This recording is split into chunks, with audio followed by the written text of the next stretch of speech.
button. Did I do the thing? I did do the thing. Indeed. That's there.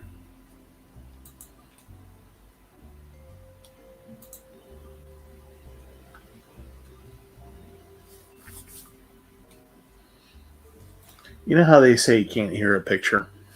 Mm-hmm. I can hear that. Yep. I can hear that subway.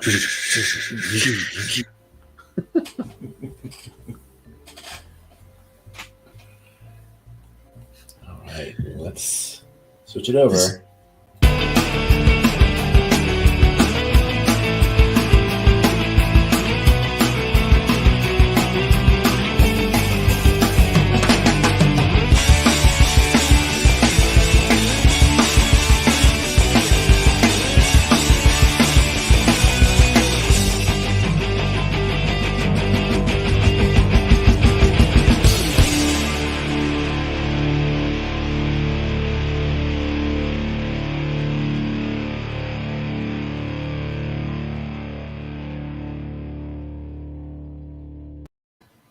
And hello, everyone. So yeah, I still got to fiddle around with that opening to make it a little less abrupt. But it is Saturday. No, it's Sunday night. It's Sunday night. It's been 2 weeks, so I'm still a little off on everything. But we are here. We are here to talk about anime and anime stuff. For those new to the channel, this is a YouTube channel, a live stream where we talk about anime, old and new. My name is Brent. This is my fabulous co-host, Steve. Hello, hello. And almost burned my tongue. Did not. So we're off to a good start. Always good. You may have noticed my fabulous co-host, John, is not here tonight. We got a somewhat distressed message from John earlier tonight, letting us know that he had some tacos twice. Yeah, it came out the wrong way, so to speak. So yeah, he's not gonna be able to join us tonight, sadly. Out the attic, not the basement. Yeah, hate when that happens. But that never is fun. Kind of never fun in any way, shape, or form. No. A relief when it's over. Yes, definitely. But in the moment, it's just kind of 4-alarm fire there. So send good thoughts to John. Yes. As he's recovering, as he's clutching the bowl, feeling the coolness of the bowl on his cheek. As he's reaching for the sour milk in the fridge. There was some like Burt Reynolds movie where he's like deeply hungover, I think. And he goes in and he's like, oh, he wants something, and he pulls out milk from the fridge. And it's like gone way off, and I just remember, and I'm probably, it's one of those things where I have this visual in my mind, but it's probably not what actually happened. The camera is like underneath like a glass tabletop, and you just see milk just spew out over the tabletop. You're like, ooh, oh no! It's just the milk, like he's not throwing it, but it's just Anyway, What a great way to start.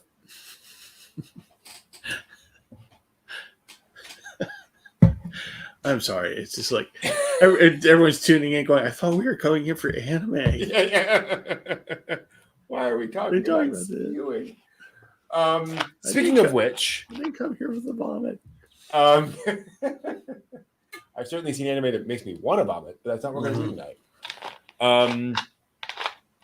tonight. Folks in chat, if you want to vote on this and give me your thoughts on this, I'm not going to actually put like a literal vote in there. But I thought since John's not here, and one of the fun parts of 8th MS Team is getting the perspective of somebody new to 8th MS Team, John being the new one, I thought tonight we could instead just talk about Gundam in general and do kind of a setting the stage kind of for everything Gundam, our thoughts on Gundam, and just kind of advice on where to get in on Gundam, what makes Gundam unique, all that kind of stuff.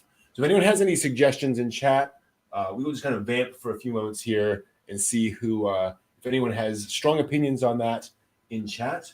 Or again, we can certainly give our thoughts on 8th MS Team 4 through 6. Yep. That's where we are tonight. Full disclosure, look at the news. There's not a huge amount going on in the world of anime right now.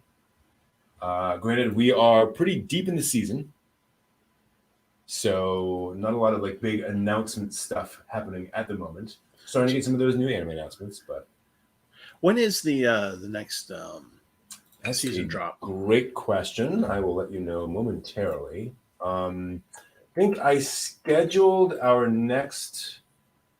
I scheduled our next anime watching party for like mid-October. So I think mid-October is probably where it's going to happen. It's another month and a half or so. Almost at the end of August, which is weird. The summer is flying by. Yeah. So before we go any further, let's talk about. It's been 2 weeks since we were last here. Yes. Steve, how's it been? Not too bad. The reason why I wasn't here last week was I went to a concert. Nice. Concerts. Pre-pandemic, I used to go to a lot of concerts. Now it's like a concert. You know, you get to actually go to one and be around people and things, which is kind of nice.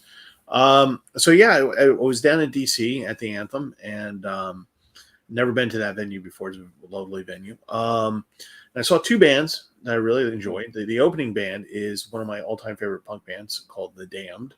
And they do wonderful, wonderful punk music. If you haven't heard of them, you should check them out. Really enjoyed it. Rare instances of where fortunately, there was a few thousand other people around me, so I was drowned out. But, one of the few instances where I actually sing, cool. To the songs, which always delights the pretty lady who always gives me food because she always thinks it's funny when I get into things like that. But then the headliner band was Blondie. Wow. Blondie. Now you might be thinking to yourself, going, Blondie, well, she's been around for a while. And you're thinking of, Call Me, her big hit, the big hit and all that stuff. Deborah Harry, lead singer of Blondie, is 77 years old. Wow. And she rocked it. Like her voice was not, I mean, she, obviously with age, your voice gets, a little bit weaker. And after about 2 hours, her voice finally started to give. We're all just like, oh my gosh, she lasted this fucking long. Sorry, excuse me. But yeah, it was just really, so, we got the hits, we got Atomic, we got Rap, we got Call Me, of course, Maria, and, a whole bunch of slew of other stuff. And they had this great screen behind them playing pop icon things, like comic books and stuff like that that was relatable to what they were we're singing about, and also old footage of Blondie and of Deborah Harry back in the day. And they showed this thing called O'Brien, a clip from what was called O'Brien's television show. And a lot of you out there in Chatland are not going to know about this thing. This thing was kind of like CBGBs in that it showcased a lot of people who would go on to become like iconic. Blondie was one of them. Klaus Nomi was another. But it was just this old like public access TV station thing where they're just like, here's the camera and all you whack jobs get on stage and do your thing. And some of the stuff that hit the wall stuck, some of it didn't. But it was just really interesting visuals. And at the end of the concert, I got this really interesting thing because they do a lot of they've been doing multimedia stuff with their music since the 70s. Wow. And so one of the things that they did for this particular tour was another comic book. So each tour, not every single tour, Blondie tour has a comic book, but wow. Yeah. So think that visual for like for a lot of the stuff that was going on, like, cool. Yep. That kind of thing. So that's when that's where I've been. When I wasn't doing the concert, when I wasn't singing in my car or anything like that, I had been actually working on the next OnCon panel. Ooh. About the Yamato. Both the real and the Star Blazers, if you want to call it Star Blazers version. So if you want to know more, guess what you got to do? You got to come to OnCon. Exactly. That's very exciting. That's definitely one of the panels that excites me most for next OnCon. How about you? It's been a couple weeks. It's been a lot of a couple weeks. So It's been a lot of couple weeks. This past week at work, when I'm not gonna get into any details about like all that kind of stuff because that's what we're here for. But we onboarded a bunch of students at work, and it was our largest cohort ever, and I was very much involved in that. And we had one or two surprises that I kind of had to manage unexpectedly. So Wow. in the evenings, I was, switch off, just kind of relax, Yeah. order food, and just chill out. But the good thing was, by cutting down a lot of my other kind of project responsibilities, like I wasn't overwhelmed. So I was able to move forward on some things, including a project that I got really excited about a week and a half ago. Ooh. A particular topic that is relevant to all of us. There is a Japanese street performance that it turns out was very influential on both manga and anime, in the formation of both those media. It's called Kamishibai, and it's a form of storytelling using picture cards that these Kamishibai men, as they were called, and there were some women, but mostly men, would go from street corner to street corner and set up this little frame, and they'd have these cards telling a story, and they'd sell candy to the kids and tell a story. So I kind of sort of over the week I kind of built a Kamishibai frame. Ooh, look at that. Where you can actually take a card and slide it in and out, all that kind of good stuff. This is kind of a prototype, but this is basically how Kamishibai would be done. There are much more there. So there was a Tokyo style and an Osaka style, if I recall correctly. Oh wow! Okay. The Tokyo style it was actually really cool. They had an integrated chest. So it was like almost like a I don't know what you call it, but it was a multi-level chest. The bottom chest would have all the candy. Bottom drawer would have all the candy in it. The middle drawer would have all of the cards in it, and then the top drawer would have, or top area would have the kyoshigi, the wooden clappers, and other tools. And then the very top would be the frame, which would flip up. Oh, neat. And then that would have like shutters on it, and so you would kind of open up the shutters. So that you needed that because if it rained, right? Yeah, you wanted to protect all the things. So they had the shutters on there, and so it would flip up and have that. In Osaka, it would either be detachable or it would just be this simple the simple frame that they would present next to. So kind of a simplified versus a more robust, if you will, more complicated thing. And so basically, you tell your story, and then you'd move the drawing, show more of that. A good example would be if you were telling a story about, say, a character who is moving. So with this, you can do things like represent movement a little bit by. Oh wow! Right, okay. And have her actually drive off. And depending on what's behind there, you could do cool things. They would figure out what would be on each card. And so you could say, if there's something you wanted to reveal in the previous card, you could reveal part of it, talk about that part of it, and kind of build the suspense, and then reveal the rest of it. So you can do some really neat storytelling stuff there. So I've been really getting into that. I've bought and read a bunch of books on Kamishibai in the past week. And it's been really interesting to dig into this element of Japanese culture. Hopefully I'll have more. I might do a panel on Kamishibai at some point in the future at a convention. I think this is a really interesting aspect of kind of Japanese culture. And again, so a lot of Kamishibai, well, about 5% of all the Kamishibai artists went on to draw manga post-war. Yeah. I was going to say Shigeru Mizuki, who does Keikei Kintaro. That's kind of how he first started. Not first, but this is how he started making money. Right before and right after World War II, is he was drawing. So they would say, "Here's the story we need. So we need you to draw these panels." And it's almost like what's the term where they draw the panels for movies? Storyboards. Thank you. Yeah. Why did I blank on that? Oh my god. So it's like almost an early version of storyboarding. Also, and so Shigeru Mizuki would draw these things for these people, and of course he get paid like, oh yeah, great, here's a bot for your 12 panels. But no, that looks like a lot of fun. That looks cool. I mean, I'm looking forward to that. It's very interesting. Gege no Kitaro premiered as Kamishibai, technically. Yeah. It turns out they mentioned that at one of these things. I'm like, really? Kind of crazy. John, no John today, and I'm curious in the chat for those of you who joined us. John is enjoying a meal twice tonight. You know what I mean? Actually, enjoying is the wrong word. Experiencing.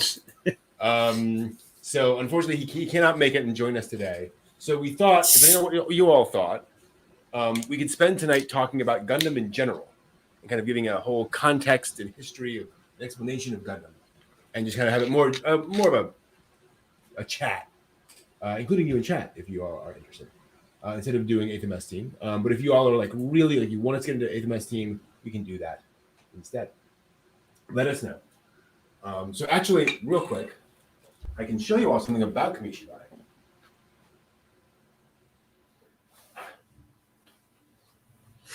So if anyone is interested, which I doubt, there is of the books available, there is one called Kamishibai Man, which is a picture book, and that you see is that wooden frame, right, the Tokyo style. And it's basically a picture book about an old Kamishibai storyteller who kind of goes back and reminisces about his time doing Kamishibai for kids and the whole experience and so forth. It's nice, and this is one of those things where it's like $4 right on Amazon. Like right, yeah. Easy to get. I found this to be really cool though. This is manga Kamishibai. Ooh. It's a coffee table book, and what's cool about this is they actually have the Kamishibai cards. Not all of them, but you get a good chunk of a Kamishibai story. Oh wow, yeah. In here, so you can actually see what's going on in the story, get all the visuals. Kamishibai was really interesting because it was hugely popular. In fact, the Japanese word for television was electric Kamishibai. Huh. Yeah, that was their first word before they went to television.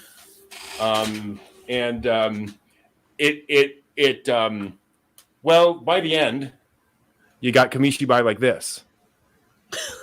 Oh dear. Oh dear. So yes, there's it's very interesting. I mean, you gotta respect them for like somebody paid attention. Like that's the Batmobile. Wow. They clearly had reference. So a lot of cool images here. Somehow I don't think royalty payments were made. Unlikely. One other kind of interesting thing about this is Golden Bat. Oh yes. Yeah, so that's Golden Bat. Oh wow. Who is this weird skull hero. He's actually a hero, oddly enough. And he has all these adventures. Golden Bat came out in 1931, which is 4 or 5 years before the Phantom. Oh. He is technically the world's first costumed superhero.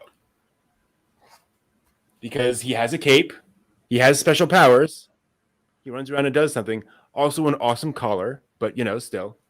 He predates all of the American superheroes, and he definitely has superpowers. Wow. So that is kind of interesting.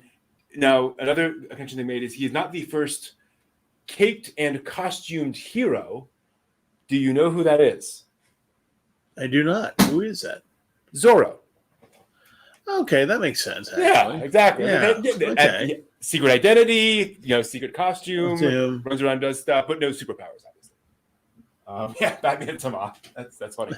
That was again, interesting connections to things going through there. So if you're curious, there is some fun stuff out there. But yeah, let's go ahead and talk Gundam. Let me just throw together a quick little thing. You know what? We'll just do this.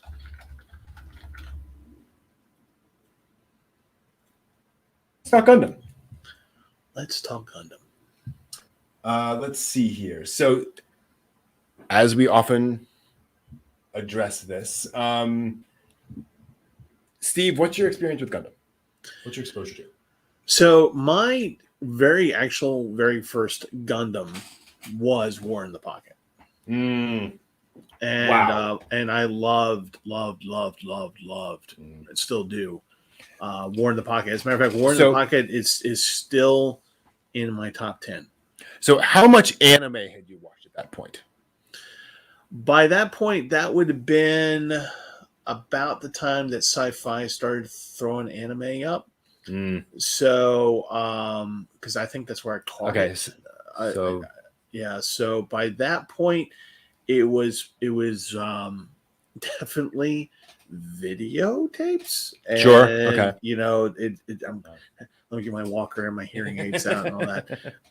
But you'd seen some anime. Yes. So the idea of like serious war stuff wasn't completely right. Yeah. So like before that, it would have been like, well, actually, no, here's what it was. Okay. Here's the segue. So, you know, obviously the old 70s anime, Speed Racer, Aquaboy, blah, blah, blah.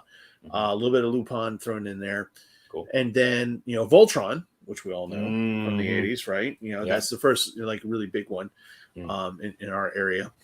But what really got me into Gundam to make me want to watch this was, of course, Macross. Yeah. Okay. Actually, it was Robotech, but so I was just like, oh, mecha, because I enjoyed the mecha aspect of all this, and Macross, I'm very familiar with, and then I'm watching this thing, this War in the Pocket, and I'm watching it, and by the end of it, I'm like. I'm like, with a single tear going down my eye, and I'm like going, and I'm like going, oh my god, this was so good.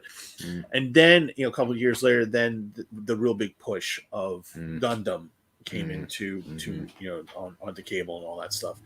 But yeah, so that was like really the first one, and then of course the second real Gundam series I actually really watched was that's right, folks, Gundam Wing.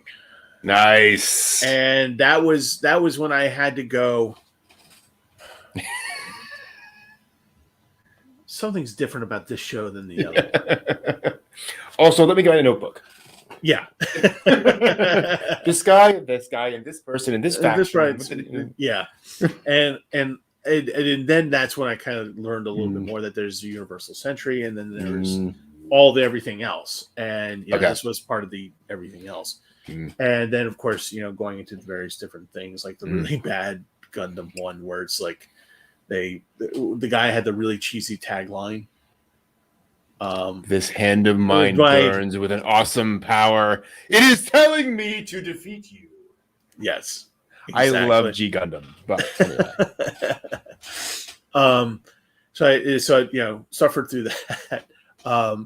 And then I watched this thing that I think is technically part of Gundam Universe, or kind of technically part of Gundam. And now I'm blanking on the name of it, but it was, I call it the Robo Vacuum ad that lasted 10 episodes. And it was definitely like Zeon was named. Okay. Gundams are named. It's not Vandred. It was another one, but it was so awful. It was so bad. I was just like, oh my goodness, what is this? It's so bad I can't remember the name. So then SD Gundam Force. No. Okay. No. For the life of me, I can't remember the name. Yeah, and that's probably a good thing because I don't think anybody should watch it. It's that bad. Like G Gundam is like so much superior to that. That's how bad it is. Anyway, so then I went into then of course periodic episodes of actual Mobile Mm. Suit Gundam. Okay. And then, then as things started coming down the pike about individual like little things like Unicorn Gundam or kind of like the Char's counterattack and things. And it was Gundam by that point was so well known that you didn't really need to know the series. You didn't have to watch the series to get the idea of who these people were. For the Universal Century. And then, of course, there was all the model kits that I never actually got into, but the people I knew, they're just like, look at my diorama. Yeah, exactly. Yeah. And so yeah, and then of course, one day you said, hey, have you actually seen the entire thing all the way through? I said, no, I haven't. Let's watch it. So for a month we did that. And at the end of it, I'm like, it was great, but oh my God, it was a slog. Holy crap. So, and then, of course, the rest is history. So my first Gundam was Gundam Wing, which is a heck of a way to get into Gundam. Yeah, no joke. Jeez. I'll tell the story again, which I've told a few times. I started watching Gundam Wing Midnight Run. Yep. With a friend of mine. We would get on ICQ. Do you remember that back in the day? I still remember my ICQ number, which is weird. Oh, wow. But as we get on chat, and the problem was we started on like episode 20 of Gundam Wing. Oh, geez. We had no idea what was going on. We would have Gundam Wing, and that was immediately followed up by an episode of Dragon Ball Z Frieza Saga. Oh, God. So you would get like 24 minutes of condensed plot soup of Gundam Wing, of just faction versus faction and this character and all that kind of stuff. And then like 24 minutes of powering up one attack. Coming. Meanwhile, in Gundam Wing, it's just like, and so we will take on the 38th faction of the 48th Socialist Paratrooper Group in Oz's. You're just like, what? Who are we with today? I don't know. The great thing was it was in a sense perfect because we had like 24 minutes to unpack. Right. Gundam Wing. Okay. I mean, I know what's going on in Dragon Ball Z right now. So we watched that all the way through, and then they started again. They started Gundam Wing, from episode 1, and so we watched through not all the way through, but we got back to where we were before, and that was, I loved it. I don't know why, but I absolutely adored Gundam Wing beyond all. Wasn't bad. Oh, it wasn't bad at all. Gundam Wing is a really fun, cool show. I don't know why I got into it that way. Completely the wrong way to get in. But I was just fascinated by all the characters and all the various stuff. I think it also helped. I was into anime enough that I wasn't put off by all the weirdness, all of the pretty boys, the weird female characters. There's some attempts at strong female characters that sometimes go really well, sometimes go really weirdly. It's a big stew of things. So when I watched Gundam Wing, one of the first things that made me go, oh my God, okay, yeah, I'll still watch it, but oh my God, yeah. When he meets Relena at the school, because it's always at the school, yep. And she hands him the invitation to the ball, and he just goes, rips it in half, and you cut back to her still frame, like, and I'm like, okay, I guess if you're 14, that's something. But so right. I had the great opportunity to watch that episode in a Gundam panel with several people from Bandai watching it. They were doing a big thing about Gundam. They got to that moment, and the audience cheered. Because it is such one of these iconic, like, that's the moment. Like, we all remember that moment of what the hell is going on here? God, I mean, but the thing of it was that, and what threw me was that all the different mecha styles that were being thrown at you like week after week, and it wasn't in the vein of, oh, this is the new thing that has to be defeated. It was just literally just like, okay, we're underwater this week, so here you go. We're in the sky this week. Okay, we're in Saipan, so we're gonna do a Saipan Gundam mecha thing. Here you go. Did they ever keep up with the model kits on that one? I don't even know. Yes. Yes. Gundam Wing is a very mecha driven show, toy driven show. Yeah. No joke. But I think what was hooking a lot of people was not just the Hiro Yui Relena storyline romance, because that's the thing. Hiro Relena. Was the whole thing is the whole concept that basically they're 14-year-old terrorist pretty boy terrorists coming to Earth just to rain havoc. Absolutely. And that's literally what these guys were. Mm-hmm. And Hiro Yui is the most sociopathic of them all. Oh, 100%. And I just love how, like, at one point during the series, I don't think this is a spoiler, where he goes, okay, maybe killing all those people was wrong. So I'm going to go to their family members and give one of them a gun. And then I'm going to apologize and say, if you want to shoot me, shoot me. And, so, at the end of a couple episodes, it goes on like that. And you're just like, one of these days, someone's going to go, okay, sure. Hero's got some damage. Yeah. Just saying. Well, I mean, the opening credits of him, like, blowing stuff up and then looking down at, like, a shredded teddy bear or whatever, bloody shredded teddy bear. And I'm just like, all right. Well, and I agree. And, like, there's a lot going on in Gundam Wing. One of the things that I think is really brilliant about it is that it throws so much stuff at you. Again, teenage terrorists and various factions in the world, and like the world hasn't quite figured out what to do with mobile suits and all that kind of stuff. And you get on board with what Hiro and the others are trying to do, and they're revolutionaries for the colonists, and then they get played around like episode 8. Boy, do they blow up the wrong people. Again, no spoilers, and they realize it's not that easy. It's not that simple. Like we've really got to rethink what we're doing, and it just goes in all of these interesting directions of, okay, what am I actually doing? Right. And like the only one that had his head screwed on somewhat tightly was the desert one. What was his name? Katra Winner. Katra? I think it was Katra. The blonde one, right? Yep. And so he actually showed up with a unit. Like all the others just showed up by themselves. He's just like, oh yeah, this is my guard, my personal guard, So he actually had a force behind him. Mm-hmm. And for so long in the series, he's just like he's just kind of like the ones where he's the one who went up to like Duo Maxwell, Death Sai, and Hiro Yui and just go, I know you want to murder everyone. Take a moment, deep breaths, okay? Yeah. Okay, Hiro, think of Relena. Would she like this? No, she wouldn't, so don't do it, okay? Yeah. No. But, and then, like, about almost towards the end, he just goes, and he just starts slaughtering everybody. Like, he gets into, was it Gundam Zero, right? Yeah, Wing Zero comes in. Yeah. Not the spoilers, but yes. And he just goes into this other territory. Now, but we still haven't talked about the little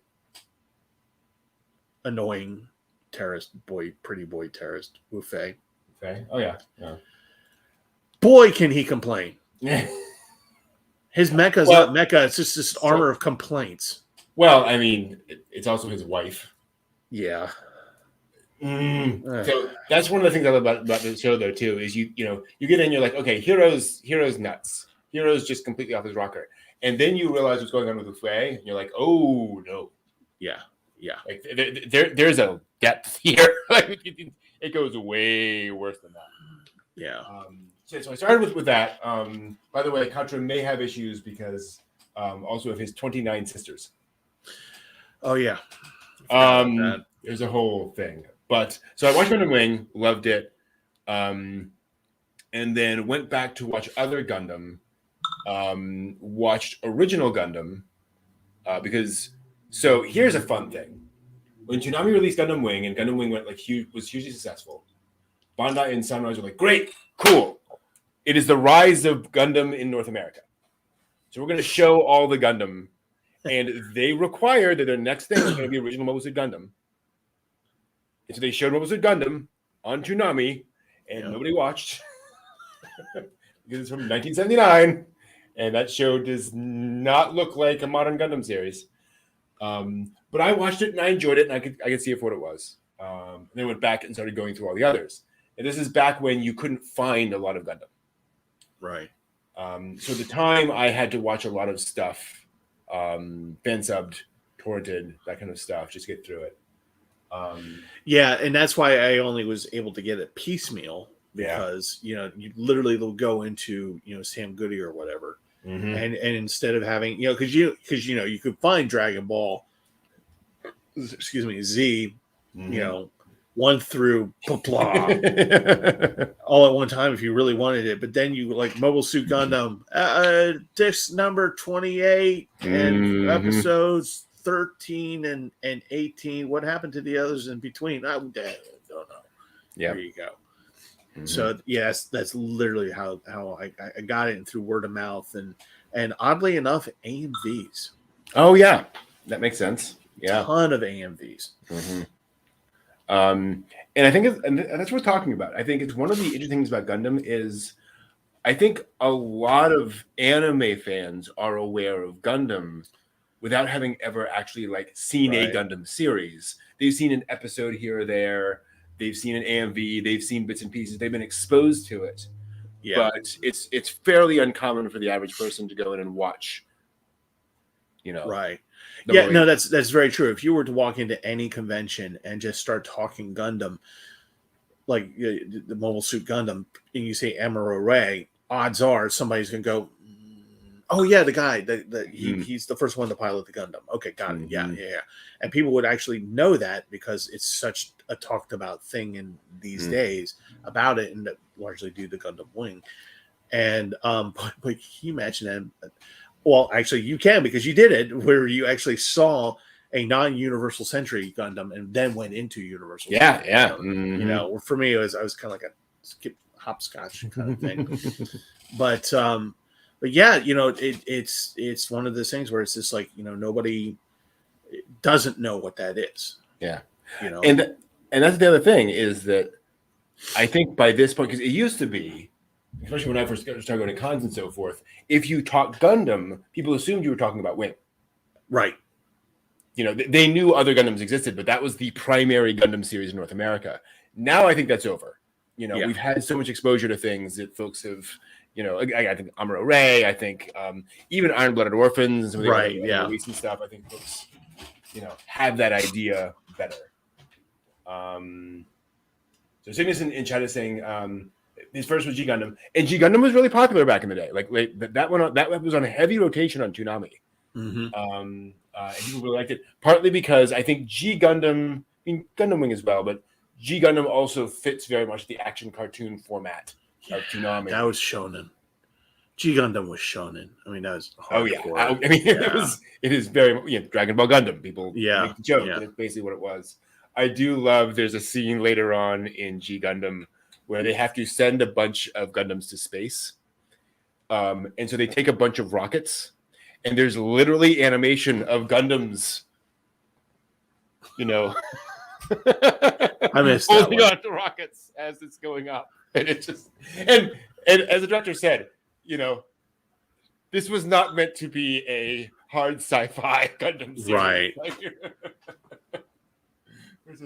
That's a whole level. But yeah, hold tight. Yeah. Can you imagine that if NASA did that today? All right, we're gonna go to the moon. Strap the astronaut on with a bungee cord. Yeah, there you go. Good Lord. And it's one of the other interesting things about Gundam, I think, too, is you think Star Trek, right? And Star Trek is a much more controlled franchise where, yes, each of the series are quite different, but you don't get, there is no G Gundam of Star Trek. There is no, Gundam Wing of Star Trek. So you have this wild disparity where you can get into a particular variation of Gundam and then not have mainline Gundam really work for you. Yeah. Well, like I said, I only think it was until, was it last year or the year before that you and I watched Mobile Suit. Like a year So ago. and like the most complete I had of that was actually Gundam Origins, which I Oh, saw okay, yeah. in 2017 Otakon. The last Mm-hmm. Otakon was good. Otakon. Never mind. So and Origins was kind of you know interesting for me because by that point I still hadn't seen most of original Gundam, but it gave a lot of context, and it gave me a lot of context for a character I would later come to really appreciate and really like and enjoy, which is Ramba Ral. Yeah. And I was so happy when you pointed out when you played that episode of Gundam Build, right? Yes. Yeah, Mhm. and Ramba Ral, and it's a different Ramba Ral, but Ramba Ral goes, "Oh, here's what you want to do with your thing," and I'm like, "Oh yeah, it's Ramba Ral." But yeah, One of my favorite parts of the Gundam Build franchise is that Ramba Ral is kind of a main character in the franchise, and it's clearly just because everyone's like, "But he's awesome, so why wouldn't we yeah, just have him in our show the entire time?" Because right, it's Ramba Ral. exactly. It's Come Ramba on. Ral. I mean, come on, yeah. I mean, when everyone in the Xeon Forces goes, "Oh, he's a Raw member of the Raw family," yeah, but it's Ramba Ral. Oh yeah, oh yeah, he's really good, isn't he? Yeah. Mm-hmm. Yeah. Um, I mean, Dozel even says, he goes, "No, we want Rumble Raw because he's a good leader of men," and like the rest of the zombie family is just like, yeah, yeah. Mm-hmm. And it's so cool because there's a character where in original Gundam you have all these different, characters you're getting introduced to, and there's always your kind of enemy of the week, your various folks. You have your Garma Zabi and all these various plot lines, and Ramba Ral comes in, and he obviously has a major part to play. It's a multi-episode arc, but he could be just another one of those. But just people really latched onto that character because he is such a decent guy. Yeah. I think one of the things that makes Ramba Ral different, and it speaks to Gundam in general, is that Ramba Ral isn't a flashy anime character. He's not, No. he doesn't have the crazy hair or whatever. He's just No. a decent guy who's a really good leader who just does his job really well. And everyone respects him for that, on both sides of the fight. And so to see the fans react to that, and then to see that respect move forward into kind of the origin where they're like, okay, no, we're going to feature this. We're going to really show Right. you all the details of what happened here. It's something that I think a lot of other franchises don't do because, your characters have to be unique and weird and remarkable and so forth and so on. Yeah. And in Mobile Suit Gundams, or I'm sorry, in Origins, the first movie really is about Ramba Ral, Yeah. and a much younger Ramba Ral, and his involvement with actually Char and his sister, and what he does, and how he dealt with things, how he dealt with people, and it was just, you like him even more, and you're just, and you just kind of, you kind of do the what if in your head, and you're just like, what if he was on the side of the Federation? Right. What if he was actually a commander of White Base and was Yep. Amuro Ray's commanding officer? What if that happened? Jesus Christ, the war would be over in like probably a couple of months. You'd probably just wipe the floor of everybody. Mm-hmm. And it's one of the great things about Gundam in general, I think, is it does such a good job of presenting war as this conflict that breaks out and people fall on one or the other side of this line. Yeah. And you see what happens. And that doesn't make this side evil or that side good. And it doesn't make that one side more or less skilled. You just have this variety of folks. And if things had worked out a little differently, and if that person happened to be there at that time, everything would have changed. Yeah. And Ramba Ral actually drives a point home in Mobile Suit Gundam, the original series, of basically saying, here's this really good guy, good, decent guy that people respect, that you, the viewer, respect. Yeah. And he's fighting for the Zeons. Mm-hmm. And then that drives the point home of like, okay, this is a nasty war. Not everybody is a baby-eating monster on the bad side, right? Mm-hmm. Here's you have this guy who actually is just like, I'm a soldier and I'm doing the thing, and I make the right decisions, I do the right thing, I take care of my people, Mm-hmm. blah blah blah blah blah. But I'm trying to take over the earth. Yeah. It's like why? Mm-hmm. It's just a very interesting point that he drives home with his character. Yeah. And but I will say, and not to no, I'm not gonna say anything. You're gonna have to. Okay. You guys are gonna have to watch it. I just like how his story arc is concluded in the way that Yes. it's that you at the end of it you're like, yeah, that's how it should have happened. Yep. Yeah. Exactly. Yeah. Well, I think that drives home a larger point about Gundam fandom in general, which is the kind of people that are attracted to Gundam. I think are the folks who are looking for that level of quote unquote realism. Yeah. And I say that not to say that people who don't like that or don't want that are not looking for realism. Children. Because no. there are absolutely times when you want Flash Gordon. Right. Exactly. I love that stuff. But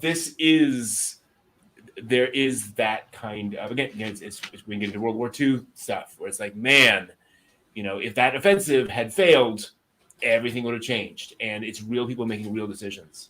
Right. I think really, really colors a lot of that. HMS team has been very much like that. Of these are just people out on there doing that thing. I think Double 83 is very much that. Oh, Jesus.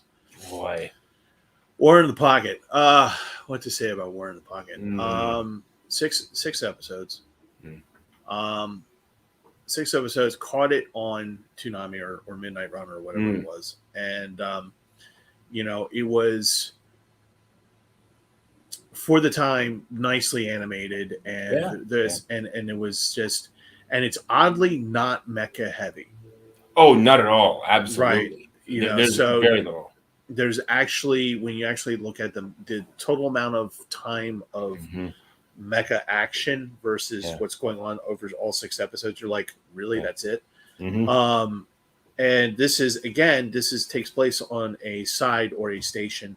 In the Gundam universe, the colonies are these big, think Babylon 5, like tubes, and, with hundreds of thousands of people on them. And this is on a side that is neutral.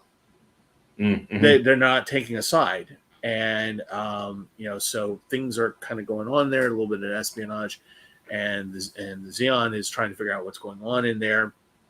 And this is where you get the concept of, okay, the Gundam is not a super weapon. It is a better weapon than what's out there, but it's not the super weapon. And they're still making mods on it, and that kind of a thing. And this just happens to be one of those mods, the modified Gundams. Yeah. And so it goes through the story arc of a Zeon team that gets there, the one surviving member of that team who is probably should not be there at all, and really likable. Again, a likable guy. I mean, this guy is really likable. Arguably the protagonist. Right. Yeah. Yes. Right. Exactly. And he develops a relationship with a boy who lives on the side. And gets him to help him, navigate the side and do what he needs to do. And they come to a discovery of what's going to happen. Again, I don't want to give spoilers. And to your point, it becomes the protagonist that says, "Oh, we can't. No, we can't let that happen. But if I do this thing, then that thing won't happen. And that thing is that he has to take out the modified Gundam." So, and then by the end of the series, and this is again where it draws it, and the opening credits is very interesting because it shows the kids drawing with chalk on a sidewalk, mecha and battles and things. And these are kids that are just imagining and fantasizing about all this and war and it's this thing that's happening outside of their scope of knowledge. So they think of it this way. And then you get to the very last scene of this series, the 6-episode series. And at the end of it, you literally just go. And That's worth saying, and obviously we're not going to tell you what happens in that last scene or Yeah. anything like that. But it is worth noting that this is one of those series where you will watch the first 98% of it and think, okay, Yeah. cool. What are they talking about? And then in those last like 60 seconds, you'll be like, got it, gotcha. Yeah. All wrapped up in a tiny sobbing bow. Yep, absolutely.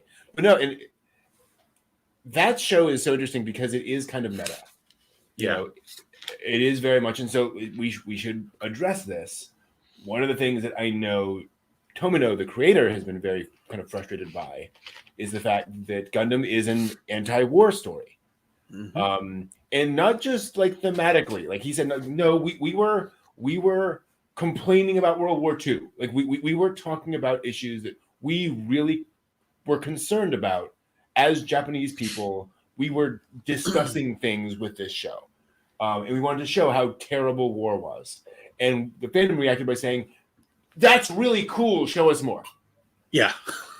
And we're like, that's not really the point. The point is Right. you shouldn't want more of that. And so the fact that the kids in War in the Pocket, they love war in a way. Like they find all this stuff really cool. I love like early in that first episode. I think a mobile suit like descends near them, and the kids all go, "Oh, what model is that? It's that. No, it's that. It's definitely that right. model, And they just get they're really excited about this, and they see different pins, and like they've got all that stuff, just like plane spotting in World War II. Right. And at that point, as you're watching this, and the kids are actually literally having this like little friendly argument about what this thing is coming down the sky, and you're like, "It's going to kill you! Run! Yep. And obviously, that is saying something. Yeah. That is a message. So yeah, and I think War in the Pocket is definitely one of the Gundam series that is most impressive for kind of all those layers and that kind of stuff. But then you have stuff like Wing, you have stuff like 00, which also is very, 00 I think does a good job of combining the some of the sort of over the topness of Gundam with being more relevant, with being more serious. The main character is a former Middle East child soldier. Yeah. In an anime that came out in 2007, I think, like a couple of years after 9/11. Like it was very topical. Yeah. And like the stated goal of their organization is to end war forever. Yeah. And the show exploring that, like, okay, this is what happens when you try to do that. How horrific can we get? Yeah. Well, speaking of being horrific, so when you watch Mobile Suit Gundam, the original, and keep in mind it's 1979 animation. Yeah. So just keep in mind that when you're watching it. And I'm going to talk about the suicide scene. The girlfriend, right? And she when she jumps off the top of the mecha, Garma's girlfriend. Oh, right. Yeah. Yeah. So there's this scene where she falls to her death. Now you go, okay, well, that's part and parcel of this series is there's a lot of death in this. There is a lot of death in this series. Yeah. And you go, what's so special about this? And it's just like, well, you get to see it. Yeah.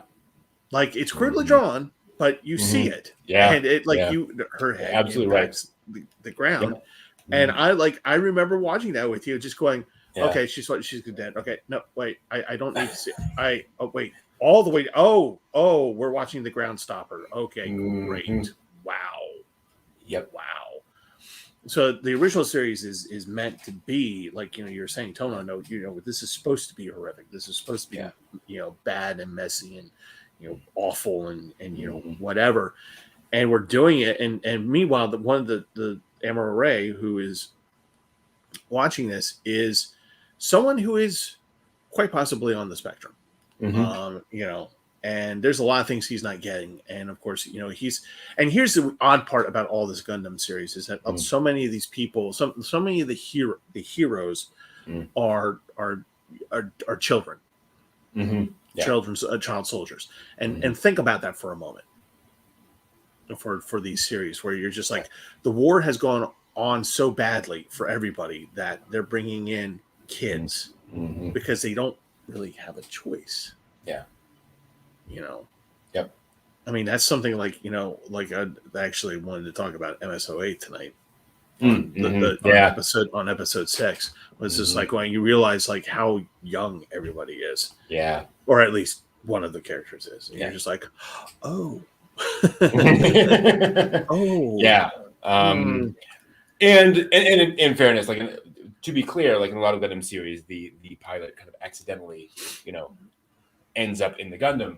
But even there, like it's not like, and people will say, what's this kid doing in there? But it's not like, kids can't pilot mecha. Kids can't pilot mobile suits. No, like that's fine. Like they have no problem with that once it happens. It's a thing. Yeah. And there are plenty of references in Gundam to, when you see Seed has, definitely, teenagers out there in the jungles doing counterterrorism stuff and all that kind of stuff. Like it's very much a thing. Yeah. No, you're absolutely right. And the reason I was, making faces is because there's a lot of sacrifice in original Gundam. There's a lot of people, taking things out in a very personal way. Yeah. But it's not presented like that. Like you see the heroic scream and then you cut outside to the explosion, right? It's not, as you say, no, we watch it happen. You're absolutely right. It's really interesting. And I think it's something that Gundam does unusually well, is be able to represent those moments. And I mean, it should be pointed out, and I don't think it's a spoiler, in Tomino's original concept for Gundam, 2/3 of the way, Amuro would die off. Yeah. And the crew would move forward and finish the story without him. Tomino's point being, because that happens in war. Right. Yeah. And I think that is that is telling. Yeah. Well, the other things that make Gundam so grimdark, and and think about it, when in 1979, what else was out there? Anime land, like Harlock, Galaxy Express, stuff like that. But you had, like, you saw, like, there's that great scene where Amuro is taken, where he goes to the cafeteria because he doesn't eat because he's a freaking child and he's having issues. Oh, yeah. And so his lady friend, takes him down and he goes, you gotta eat. He sits down and he starts eating. He looks across and he sees a mother and a son, and they're both looking away. And there's another guy that looks at the kid's plate and steals the bread. Steals the bread off the kid's plate. And Amuro is sitting there going, "What?" He literally says, "Why did you let me see this? Why am I here? Why are you doing this?"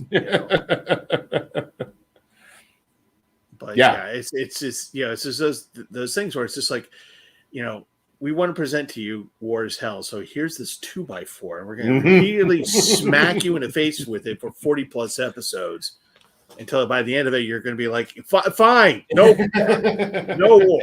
Great. Thank you. No war, no more.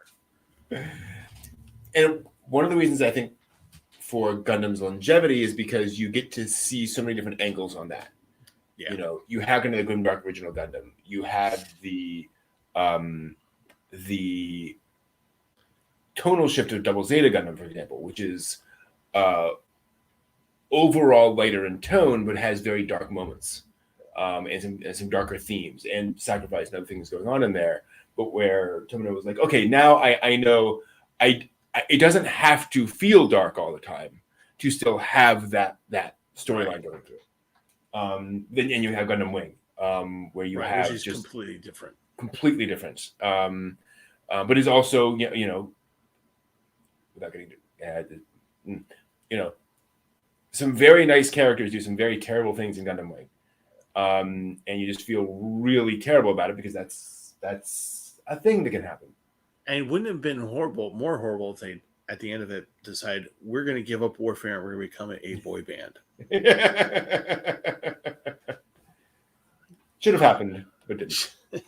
By the way, I remember the name of the awful mm-hmm. series. It's called Pilot Candidate. Ah, yeah, not Gundam. Not Gundam, but it's called Pilot Candidate, and they refer to the human race as Zeons, and that their home planet is Zeon, not Earth. Oh, okay. But they have like nods to Gundam. Oh, gotcha. But I still think it's a big ad for Roomba, but that's just me. Big ad for cat girls, I think. Yeah, and it's also interesting because, again, kind of like Star Trek or even Star Wars, Gundam also has the advantage that the deeper you go in, the more you see the themes and the more you see the references. You know, watching Gundam Wing and seeing Zex Marquis and going, what the heck is going on with this character? Or Troa. Not Troa. Yeah. Or Trey Kusanada. Yes, thank you, Trace. Yeah.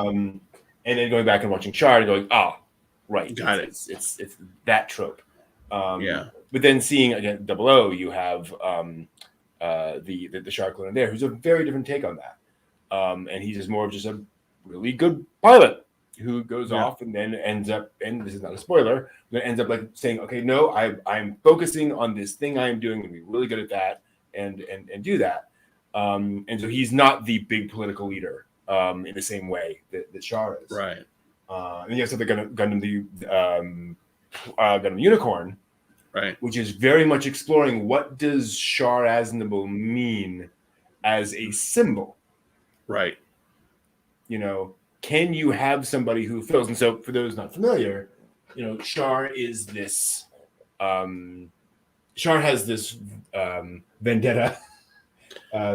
Boy, does he have a vendetta. Jesus. That he follows through Mobile Suit Gundam, but then later on in the story, in later series, he becomes kind of a symbol of leadership for Zeon. And he becomes kind of, everyone rallies under Char because of everything that he is. And in Gundam Unicorn, you have another character show up who seems to be like the second coming of Char. And it's like, it's that power of leadership, that power of hero worship, that people, that just knowing there's somebody out there with that name who kind of sort of fits is enough to get everybody into another war again. Like, holy smokes, people, what's wrong with you? If you're blonde and willing to wear a mask 20 out of 24 hours of the day, there you go. Mm-hmm. You too can have your own space colony with which to wage war. Exactly. And yeah, but Char is very interesting because in Mobile Suit Gundam, he is, you know, clearly a conflicted character. Yeah. And it's very obvious that he is not in total line with what the Zabi family of the Zeons are doing.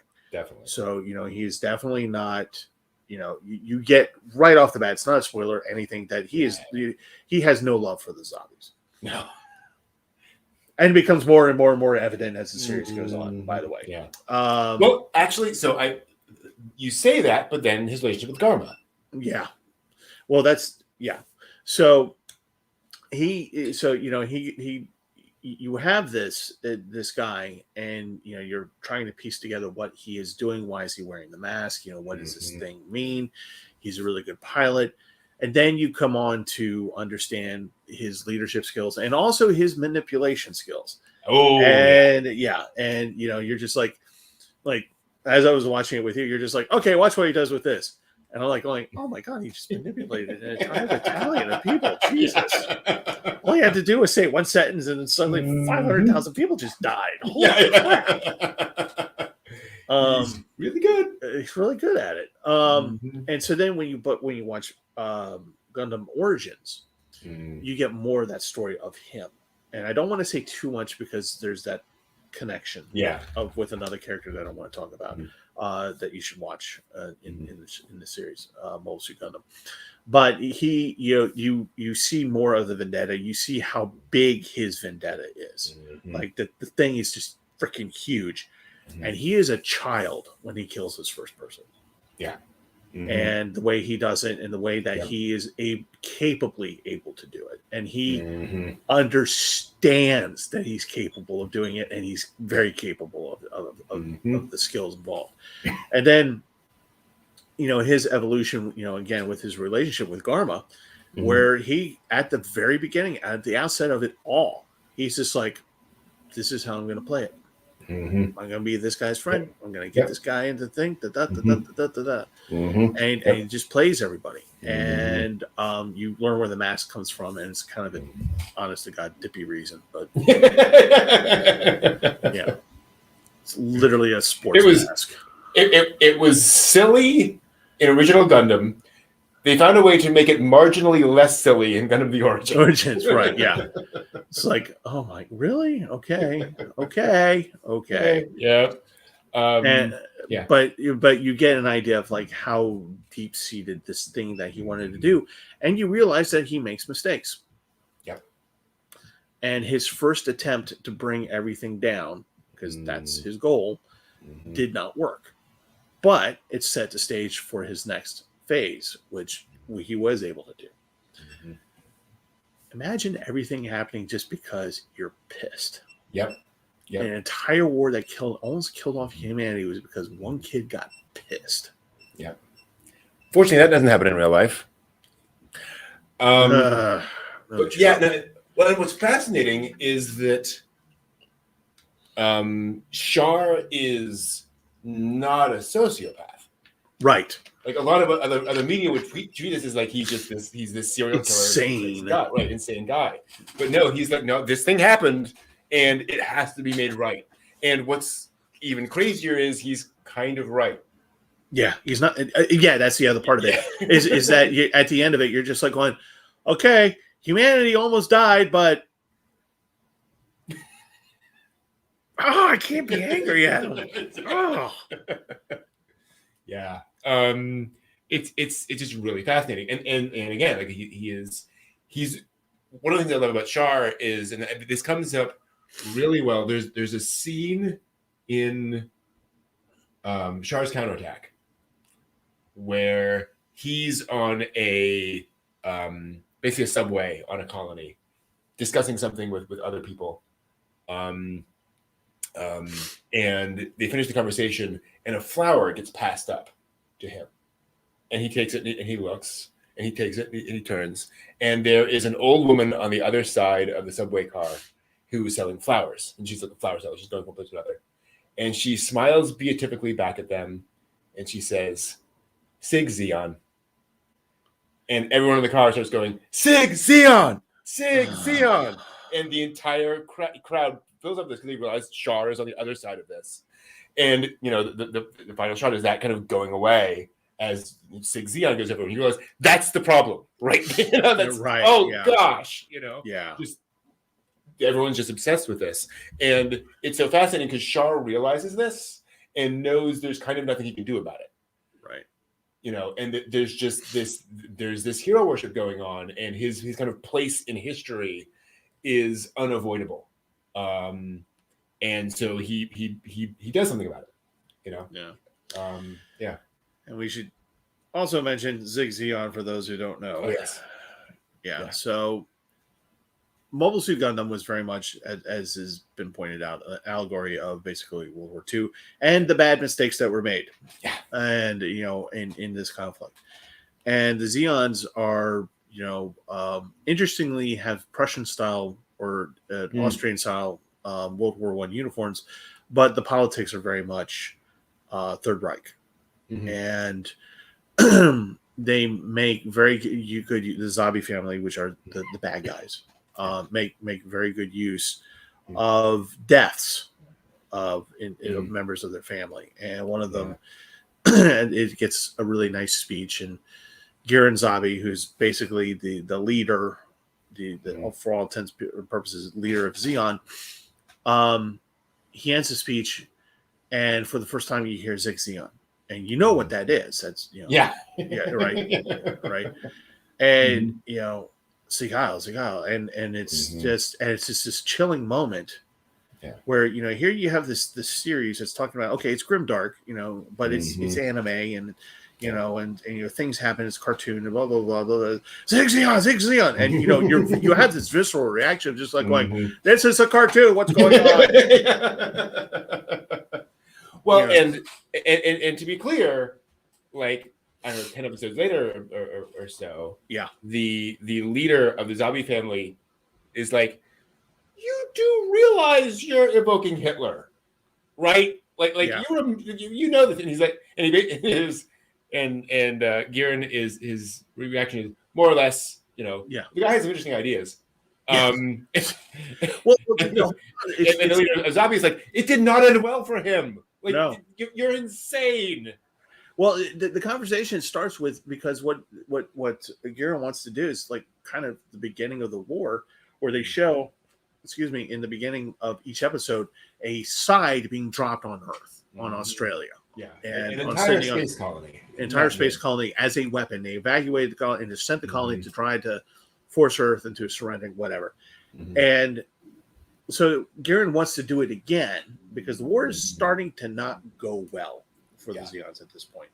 Just on the cusp of just like, maybe like Dozel's the only one that's like going, guys, I think we're in trouble. Dozel, who comes off as the dumb one, is actually the smart one. And he's just like, I'm not sure about this. Yeah. Poor Dozel. Poor Dozel. I have such.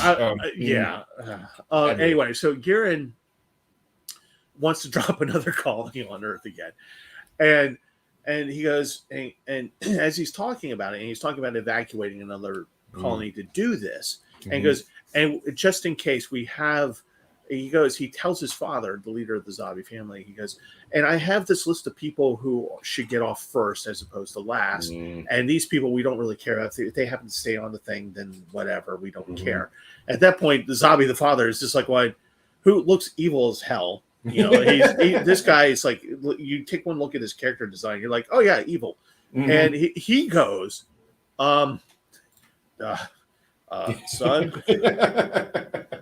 son, my son, you're talking like this guy Hitler? Oh, you mean the guy from the history books? Yeah, that guy who killed a lot of people because he was a pissy little boy. That guy, yeah. Oh yeah, he has some really interesting ideas. Oh, that's not what you say. That is not what you say.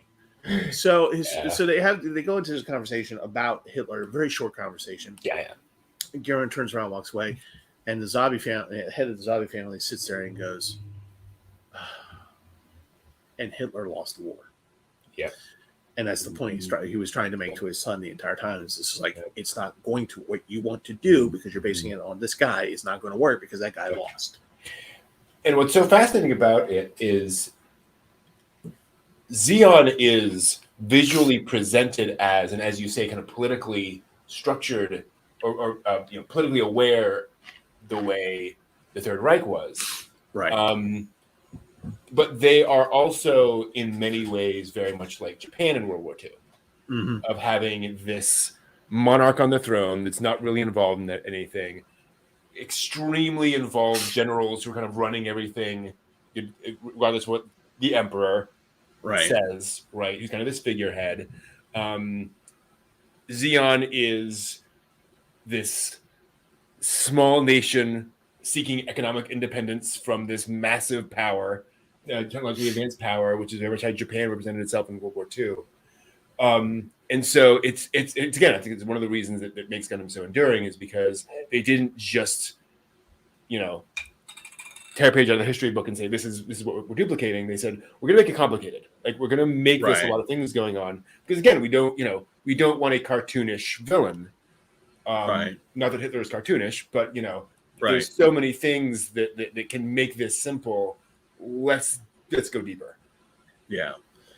And it's and also to that point is what's very interesting is that and this isn't just to Mobile Suit Gundam, but there's the amalgamation of different nationalities and ethnic groups within Xeon. Mm-hmm. Yeah. So it's not just white bread, blue-eyed blonde people. It's actually Russians, Slavics, you name it. It's in that nation. It's just what they identify, and that's part and parcel of like this power structure. Is that it's what they identify with is not so much as who they are, but what their political beliefs are. And the Zombie family exemplifies those beliefs and says, we need to be independent. We need to be separate from all this stuff because we are Zeons. We are collective. We are united, and we should be independent. We should be united in this effort. And then that's kind of when you can kind of tell that Garen's lost his mind a little bit. Well, not a little bit. He lost it completely. Whenever you want to drop a colony on Earth, you kind of lose perspective. Yeah. But he's starting to talk about who doesn't matter and who matters. Yeah. And that's not what the Zombie family is about. Exactly. They're actually not about that. They're not about genocide at all. As a matter of fact, the head of the Zombie family, who looks evil as anything, actually goes on to say in Gundam Origins, he's just like, this is not how we should go about this. This is not the right idea. This is not the plan I had. The plan I had was going to be slower. And it was probably going to be another generation before we could do what we want to do.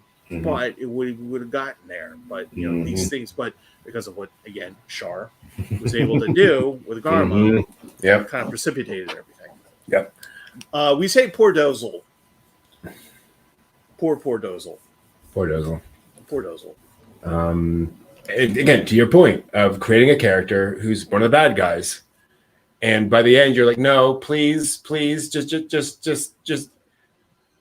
go to a happy place, please. Can you just retire. Yeah. And the sad thing about Dozel is what you learn is that he's buffoonish, he's crude, he's a hulk of a man. He actually knows what he's doing with the military and loves his family. Yeah. Loves his family. And I don't mean just his brothers and his father and stuff, like his own family. When he has, when he's so happy at the birth of his child, of his daughter. He's so freaking happy about this. And there's things that he really just gets absurdly happy over and he really cares about. And it should be pointed out, in what appears to be a very patriarchal family. Yeah. He loves his daughter to death. Yeah. Loves her. Like he will move the sun and the stars for this girl, for this little girl. Yep. And and like I said, he actually kind of knows what he does know what he's doing in terms of the military. And that's why they kind of leave it all up to him, because he actually, and that's and when in the series, when he turns around and he says things are not going well, that's when everybody, as the viewers, stop for a moment and go, oh, we just got a tonal shift here because this guy just said, I think we're about to lose control of this. And it's kind of interesting because he is portrayed as a very large and loud and almost a bully. Or kind of a thing, very powerful, personally powerful, like strength and whatnot. But you get to see this side of him over and over and over and over again, how his little sister's being treated, Cassilia, and what happens with her, and how he feels anguish over this. Yeah, that his little sister's turned into this little monster, and by the end of it, you're just like, he has an opportunity, as you said. He has an opportunity, he doesn't take it. And you're just like, no, it's okay. It's okay. Go and your family, go to the asteroid. Go to the asteroid. Be happy. Yeah. Go. Well, Dozel, we've all known the big bear of a guy. Yeah. The guy who's, 6'5" tall, really muscular, and thus always has to be. I'm reminded of a interview with a professional wrestler, I think it was Hulk Hogan, about Andre the Giant. And somebody said that there have been some stories about Andre the Giant of saying some unkind things at times. And Hulk Hogan looked him in the eye and said, well, I will tell you one thing about Andre the Giant. I don't think he was ever comfortable a day in his life. Nothing ever fit him. He was always, he looked different from everybody in the room. And so he had to respond to that. He had to act differently with everybody just because of who he was physically. That's Dozel. Dozel is the big, bulky guy who has a bit of a short fuse, but he's not a bad guy. It's just he's very emotional. He wears his emotion on his sleeves. And so when that comes from a 6'5" whatever guy, it's overwhelming and intimidating. Yeah. That it wouldn't from somebody else. And so Dozel has that effect on people, but it's not his character to be that. And so you're absolutely right. It is such a sad story because you realize, oh, this is a guy who, if he hadn't been born into this absurdly political family, would have been the Rock. He would have been everybody would have said, oh man, Dozel, I value your perspective. I value all this kind of stuff, but wrong place, wrong time. And one of the things in Gundam's origins is that you actually get to see the one brother who is only mentioned because he's dead by this point in Mobile Suit Gundam, but you see his death in Mobile Suit Origins, and it's precipitated by the fact that he slaps Cassilia, backhands her actually, and Dozel just goes, "Do you have to do that?" And that's the first instance, like in the origin movies, where you just go, "Oh, wait, he's not going to do that. That guy's not going to do that. The other guy's going to do that, but the guy you would think who would be offhand, just like, yeah, shut up, woman." He's just like, "Why did you have to do that? What to what purpose? To what purpose?" Exactly. And of course, he was supposed to die in that bomb. And he was supposed to die, but because he's Dozel, doesn't get that easily. Now, Josh has an important point in the chat 15 minutes ago about Turn A Gundam. About who? Oh, Turn A Gundam. And it is true. So Turn A is technically set in the future of all Gundam series. And I'm not going to get into why and how, because that's part of the joy of watching Turn A Gundam is seeing how they make that work. But Turn A Gundam it was the 20th anniversary Gundam series, and it was the last all hand-drawn, hand-to-cell animated Gundam series. And so it was very much meant to be this kind of reflection on Gundam as a whole. I love Turn A Gundam partly because it was Tomino returning to the franchise. And he basically says, look, I've explained that I don't like war, so I'm going to give you a 50-episode Gundam series with no war. There's mecha, there is fighting, but it is not your typical Gundam series. And it has this fascinating tone to it, this fascinating approach to its storytelling that makes it unique. Not just in Gundam, but I think in anime in general, just its overall feel. But also because of the stories it's telling, because of the characters it's got, and because of what it's trying to tell you about the human condition, about how we should behave. Speaking of characters, Laurent, the main character in Turn A, is just a supremely decent young man. There are no hang-ups. There's no surprises. There's no weird... I mean, there's obviously a few little surprises there, but you are able to, in a very uncomplicated way, respect Laurent and be willing to model yourself off of his actions in a way that you rarely can with anime protagonists, particularly in shonen. And again, I think there's very much Tomino saying, no, we're going to tell a story about the good people now, about the people who are trying to do the right thing and trying to do all that, surrounded by some people who are not and who are going in the wrong direction. Yoko Kanno did the one of her best. full symphonic score from Yoko Kanno. Imagine that for a second. The good stuff. Oh, jeez. I listened to the soundtrack first. I found a copy of the Turn A soundtrack, actually the Turn A concert, listened to that obsessively for weeks, and then watched Turn A Gundam. And that's a weird experience. Well, it's interesting because I've never seen Turn A Gundam. Yeah. But I know the score. Because, I obsess about Yoko Kanno, so there's that. Yeah. One of the few composers to compose both Gundam and Macross. That's right, yeah. That's right. She did Frontier. Another good soundtrack. Oh, yeah. Frontier is one of the few, to go off to Macross for a second, Frontier is one of the few anime series where I will listen to the vocal tracks as well. Like all the pop music in there. Mm-hmm. Like it's not only like really effectively built pop, but it also ties into the characters and kind of all that kind of stuff. Oh, good stuff. Pure Yoko Kanno gold. Mm-hmm.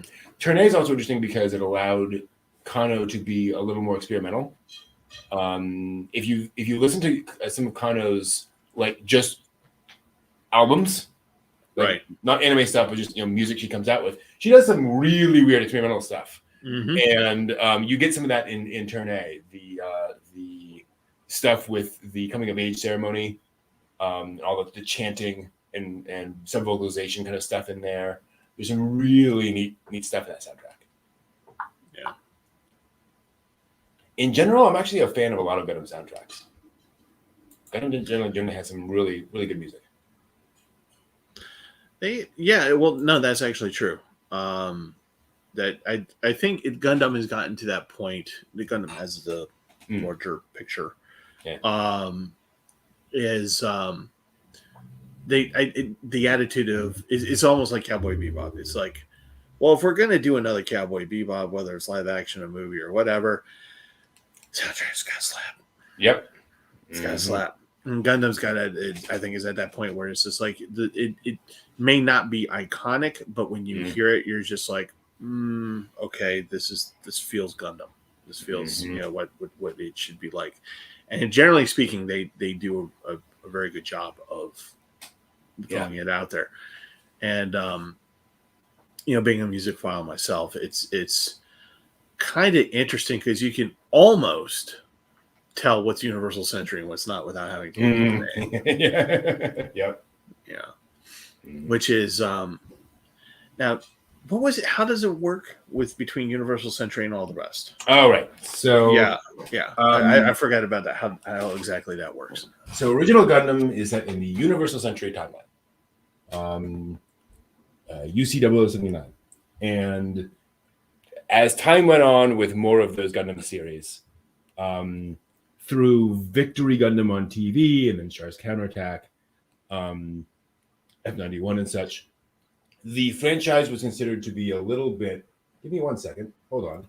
I just realized something. Sorry. I may be having some interesting internet issues. Uh-oh. Hopefully it isn't affecting anyone, or some CPU issues. I had Genshin Impact running that entire time. What's that? I had Genshin Impact running for the past 3 hours. So I've been having a video game running in the background for that entire stream. Anyway,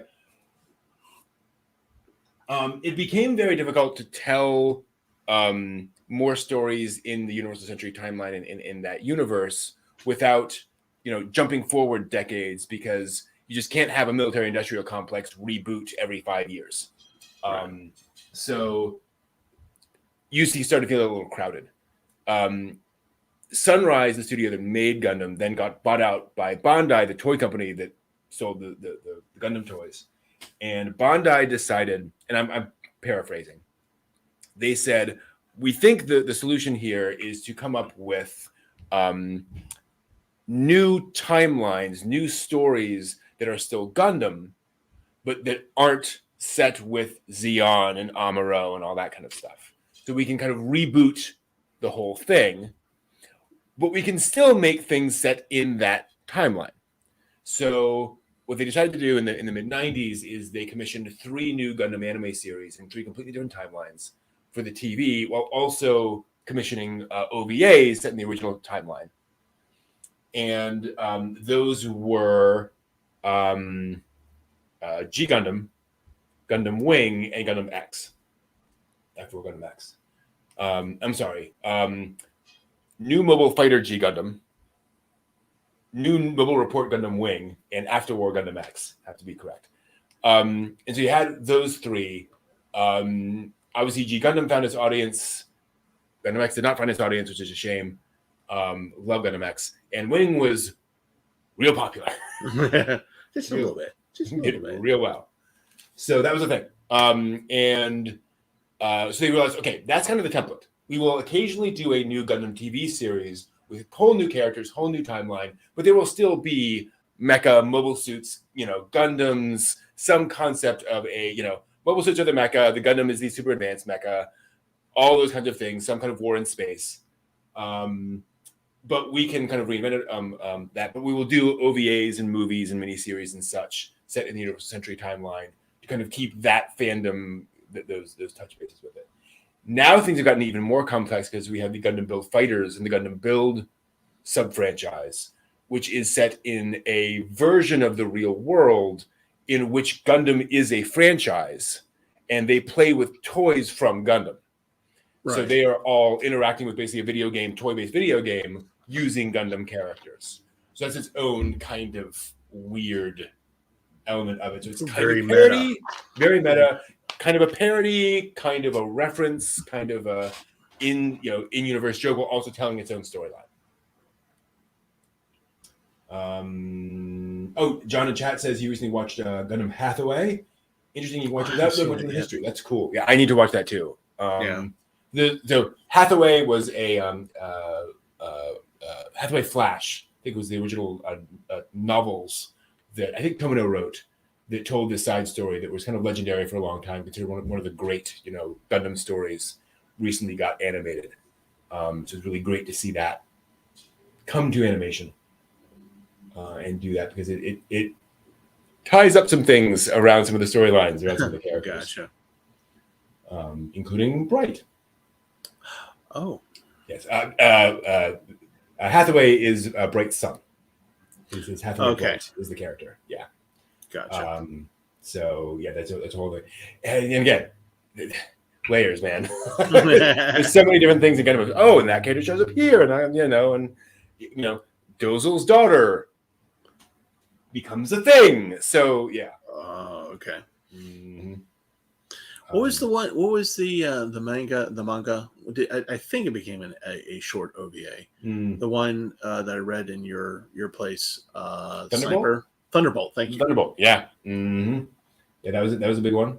I was talking about that at work recently. Oh, really?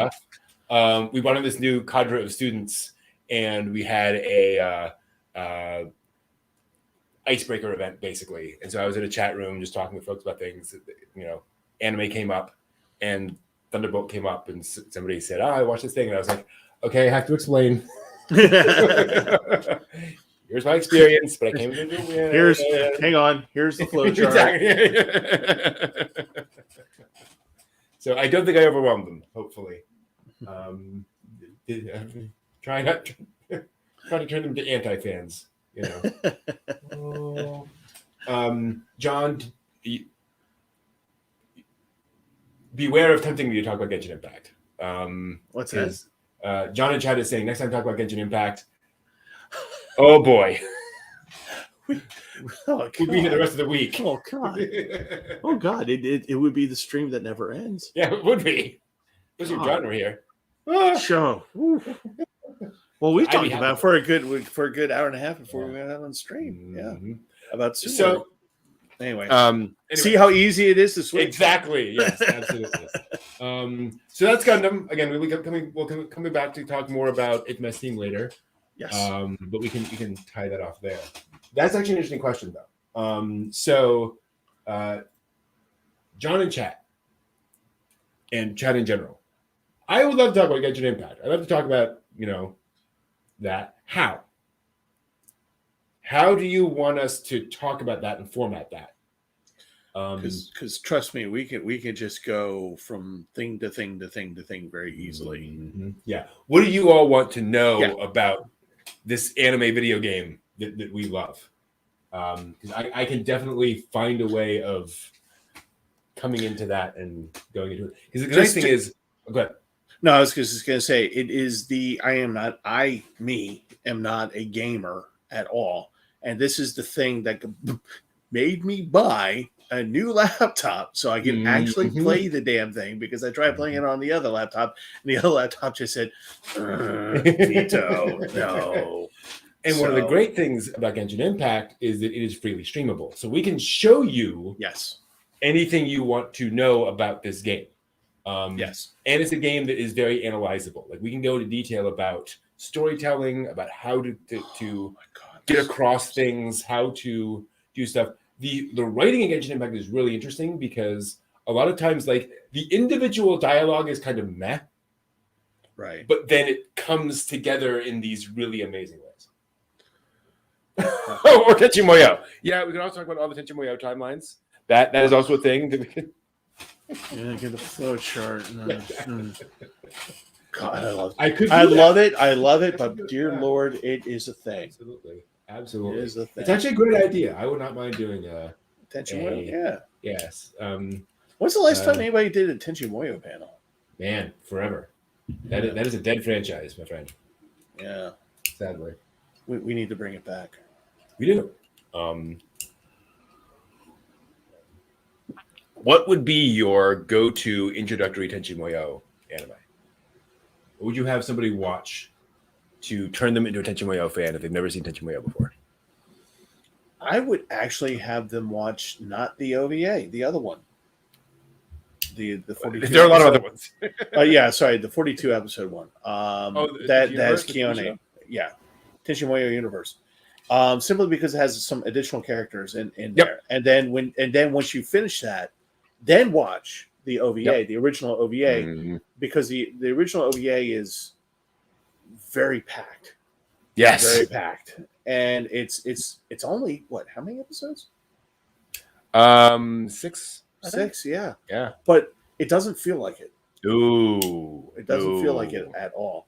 And like when you get the episode when they bring his nephew in, and you're just like going, "Thank you, I need to breathe." No, I completely agree. Tenchi Universe was going to be my answer too. Start with the TV show. It's a little lighter in tone. Like, there's still all the stuff is there, but it's easier to follow. It's really fun, and there's some. Boy, the ending is good. And the ending also ties into the movie in a way that is unexpected. Oh, that's right. Yeah. Which is really cool. They wove a few things into the TV series that they can kind of pay off in the movie. But you don't have to watch either.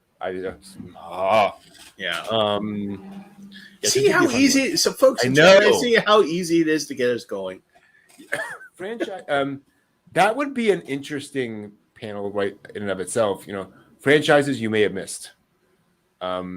Revitalizing those old franchises that nobody watches anymore. But it's like, no, there's a lot of stuff. There's a lot of good stuff out there. Absolutely.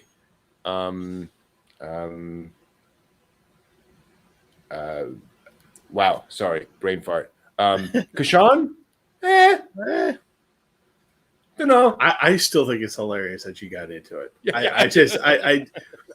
So my whole thing was like, oh, hey, there's this cash turn thing that I watched, and he was just like, oh, okay, yeah, I'll give it a try. He gets sucked into the rabbit hole, and then he comes out and it's just like going, I can almost see the middle finger coming by. Yeah. I was just like,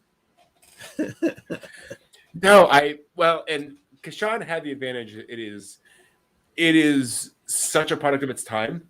Yes. That you can go in and go, okay, I'm going to get a very specific experience out of this. Boy, are you. It's like going into World Masterpiece Theater show. It's like, yes, okay, I'm going to get, a sappy little, kids adventure story. It's fine. Josh wants us to talk about Lensman. I would love to talk about Lensman. Oh, what is there man. not to say about Lensman? I Jesus. know. Granted, I have not seen the original. Really? I've seen the Lensman movie, Uh-huh. but that's an But you haven't adaptation seen of it, like right? all the Yeah. various OVAs. I've never gone back and watched all of that yet. Wow. Oh Yeah. my goodness. I think it's on Manga TV. Okay. Roku if you guys have Roku, I think it's on there still. Mm. I'm pretty sure it's on Retro Crush. No, it has to be on Retro Crush. Yeah. I'm going to check Just Watch right now to see if they do not list it. That sucks. That's surprising. It is not on Just Watch, which says something. Yeah, it's a thing. It is a thing. Yep. Oh dear. Yeah, I would love to go back and watch the original Lensman one of these days. I watched freaking Captain Future, the golden age sci-fi hero reinvented in 1979 in anime form. If I can watch that, I can go back and watch Lensman, which I read the books of all things. So wow, okay. Oh yeah, not. Do I still have? I did at one point. Probably not anymore. I don't know. I do have. Okay, I'm going to flex for a second. Uh-oh.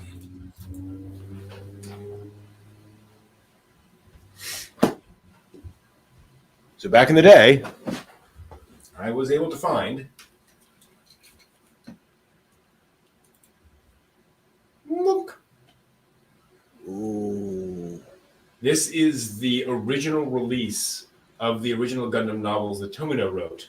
The ones where, spoiler alert, Amuro dies. They were eventually re-released. This is the copy from 2004. Wow. Which was hideously expensive to buy. I think I spent $50, $60, something like that on this. It's $14.95 on the back. Oh. And so I bought it, and it got like $75, $85, $95, and then the re-release came out.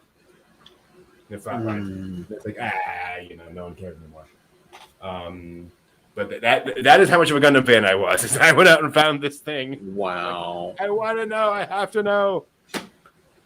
Wow. One of the 20 copies they printed. I very much doubt that had a massive fan base back in the day. But all right, we're gonna take a quick break. We'll be back in just a few minutes to talk about more recent anime stuff. Yes. Again, we'll leave just kind of the room mics on, so in case you guys hear some stuff in the background. That is what's going on there. That is totally fine. But we will. Yeah. Oh, actually, do I have? You know what? We'll just do something chill for a second. Right. Oh yes. There Yeah. we go. Will be Your inner Zen. exactly. Yes. And now your moment of Zen. We shall be back. Exactly.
Fortunately, John, I never fart.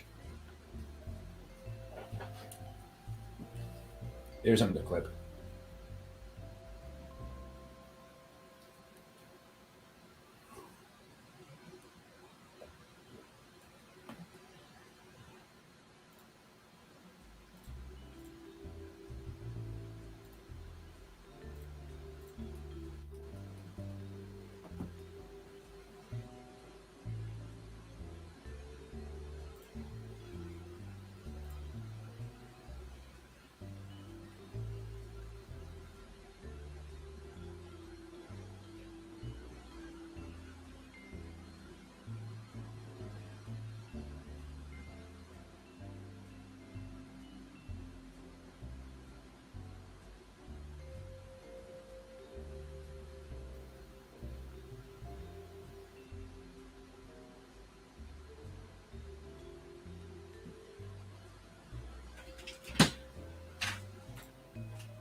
All right. Come back. Oh.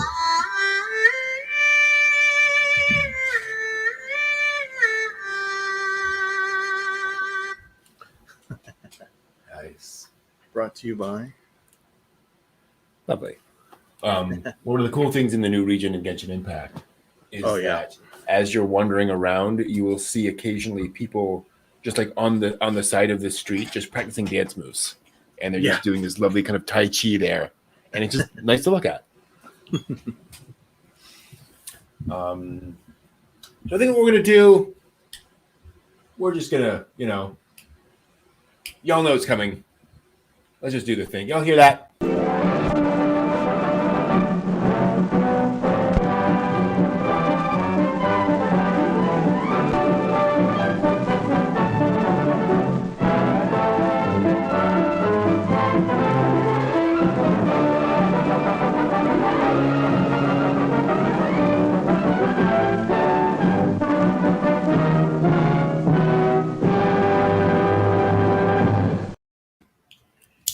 Oh, right. Thing. Hold on. Thing. Thing. Back to the. There we go. Welcome to the latest anime news for the week ending August 28th, 2022. Got some kind of weird news for you. We'll start here. Love Live Superstar Season 2, Episode 8 has been delayed until September 11th. Due to COVID-19. Still a thing. Production schedule changes caused by the spread of COVID-19. So a screening event that would have covered episodes 5 to 8 will now cover only episodes 5 to 7 instead. But they're going to stream a, quote, special stage reading video and recap of Season 2's episodes 1 through 7 on YouTube. Okay.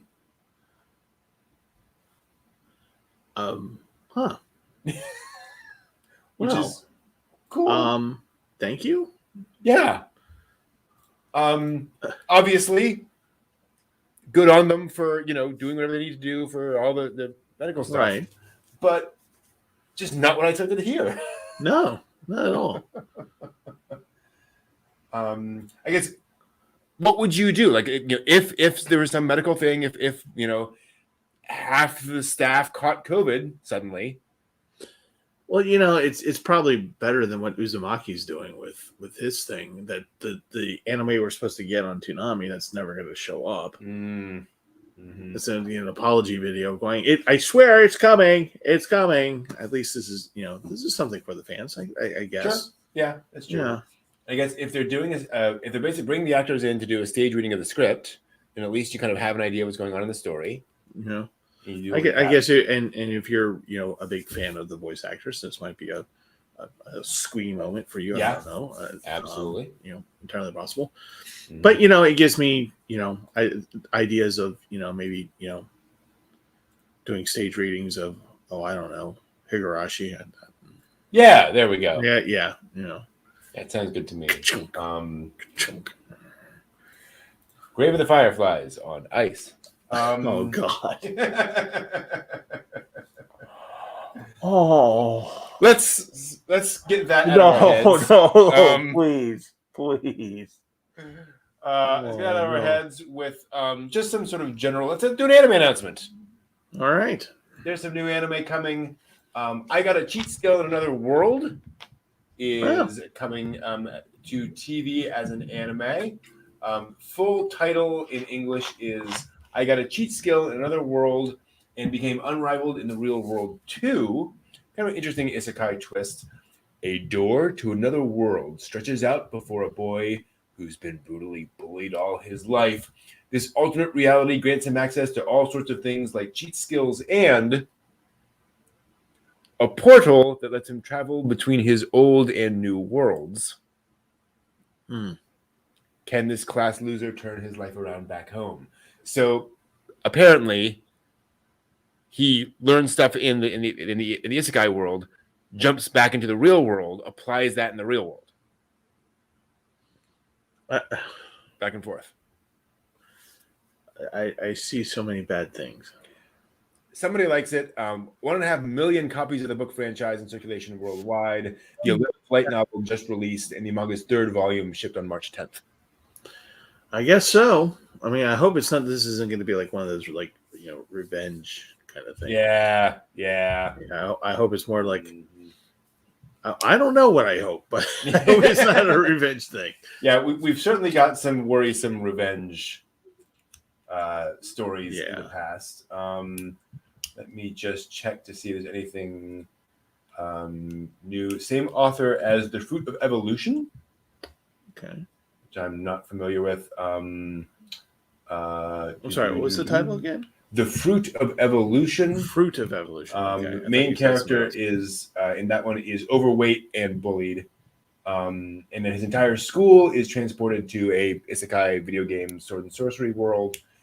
He accidentally eats the Fruit of Evolution. I remember this one. Oh, okay, cool. Yeah, he changes his appearance and he actually looks like he slims down. They slim him down, and then the first episode is him figuring out that he has to level up and everything. And meanwhile, his classmates are trying to navigate the world. And he becomes this like uber overpowered thing. Gotcha. But okay, I remember this. Cool. Yeah.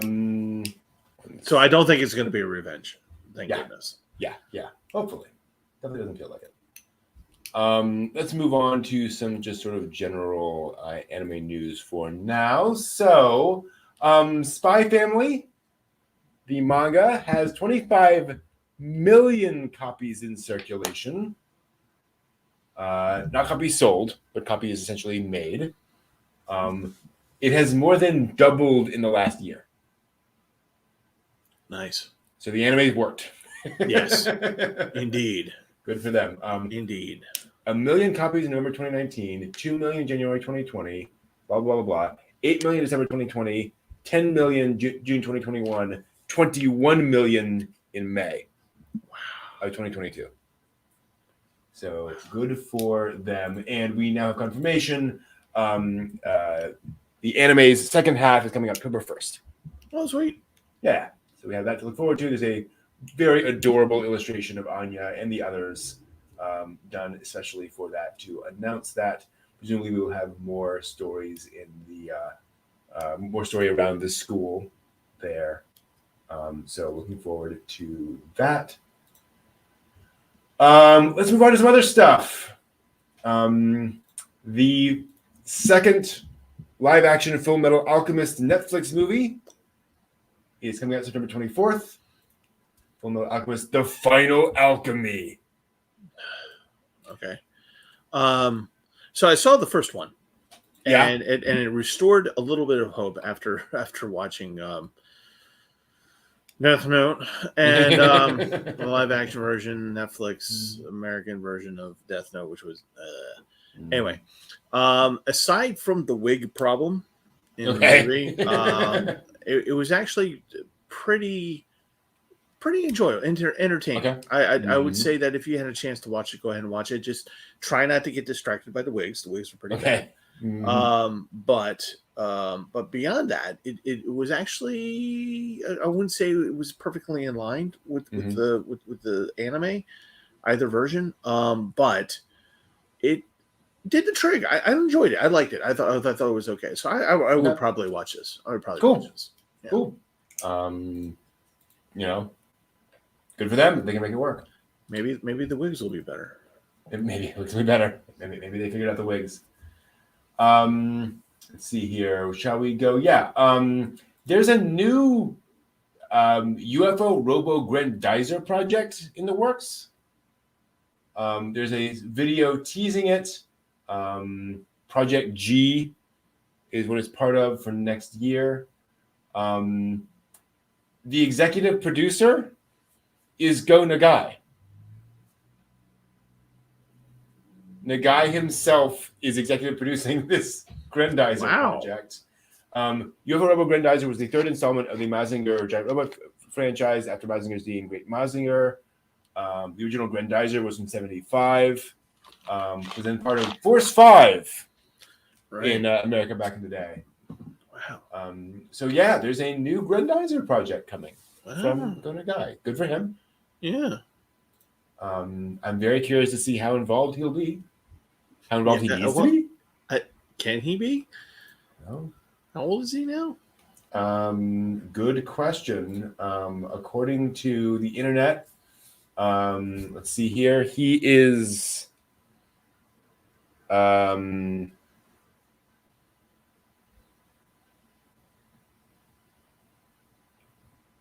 79? Wow. 1 in 45. So what's my math on that? 77. Is 77. 77, yeah. And granted, Tomino's 80. Yeah. Miyazaki's up there too. So I guess he's, in that range. Yeah, perfectly capable then. Perfectly capable. It is hilarious pulling up his ANN page. Original creator of 5,000 things. But yeah, good for him. Hopefully that works out. I do feel like Mazinger is one of those franchises that like Gundam. Like, there's so much, right? Yeah, there's so many different series, and I have no idea.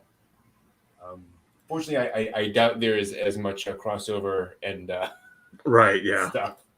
Probably gonna do whatever you want. The Association of Japanese Animations is an industry group that launched this past week a website called Anime Taizen, which means Anime Complete Works. It is an anime database commemorating the 100th anniversary of anime. The first historical record of animation in Japan is 1917. And so they're commemorating that. The database includes details, including release dates, staff, and voice actors, for about 15,000 anime. Oi. Been since 1917, and you can search by keywords, names, and dates. Unfortunately, all Japanese. For us. Yeah. Still, I would have hated to have been, hey, Bob, the intern, we got a project for you. No! Mm-hmm. The website had to shut down for the first 24 hours because it was too popular. So it got kind of blown out the first time. They opened it as a trial back in October. It's been renovated and updated since then. So that is quite interesting. And the operator says they want to make it a comprehensive database, partly because some information has disappeared over time. Like there's a lot that does vanish. So, wow. Yeah. Seriously. How many interns died for this project? Yeah, I don't know. We'll soon see the anime behind the making of. Well, it's funny because, like, in English, we have a bunch of these, right? Yeah. Like we have ANN, we have AniDB, we have all these different things. My anime list, and And it's interesting having an industry association group try to say, okay, no, like there needs to be a more or less official database. I hope it can work. I hope it becomes a resource. I don't know. I guess for me, I feel like I don't know when I would ever reference it. Yeah, why? Is the question. But having said why, if I think it would probably serve better if it was a thing that said, and here's the anime that disappeared over time that we found. Because that I would be interested in seeing, because if it's something that we could actually look up and watch, that would be actually really kind of cool. Yeah, if only I could read Japanese. And I guess there are a lot more relationships that can be documented, because the association can potentially know this person worked with with this person on this thing and all that kind of stuff, and there was this relationship between these two companies, whatever. There's some interesting associations possibly there. Thankfully, if you want to go there, it is very easy to remember. They managed to snag animedb.jp as their domain name. So there you go. Easy to remember, animedb.jp, and you've got your anime database. Let's see here. A few other quick notes. Section 23 Films is going to be releasing The Wings of Honiamise in 4K. Oh yeah. So can you imagine that in IMAX? Oh gosh.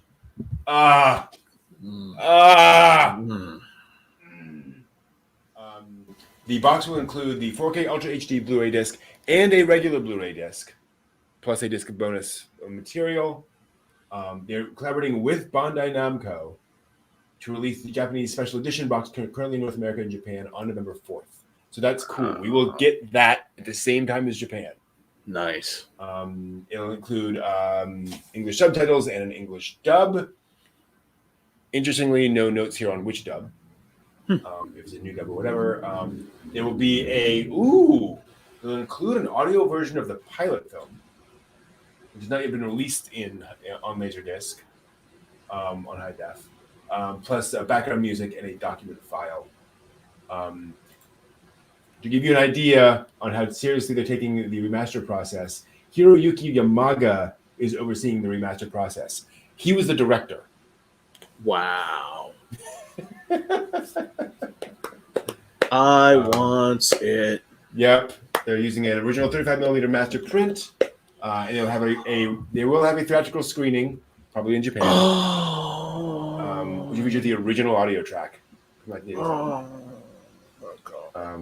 Here's the cool thing.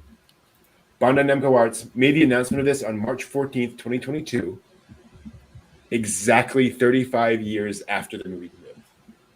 Wow. Well done. Yes. Well done. Dang. God, it's a good thing I'm not rich, because I gotta tell you, I would be.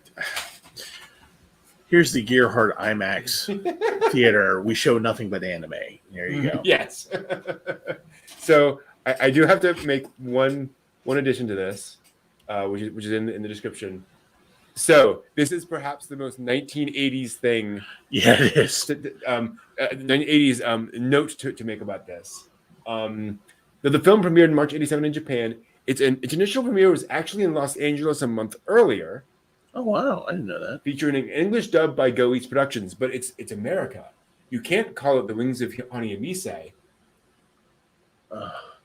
They titled it Star Quest.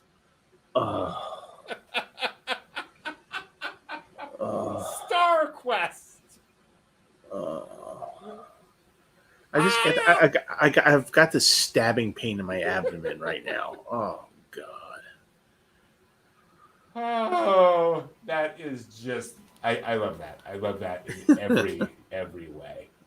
Oh, Lord. A few other just notes, kind of for fun to finish things out.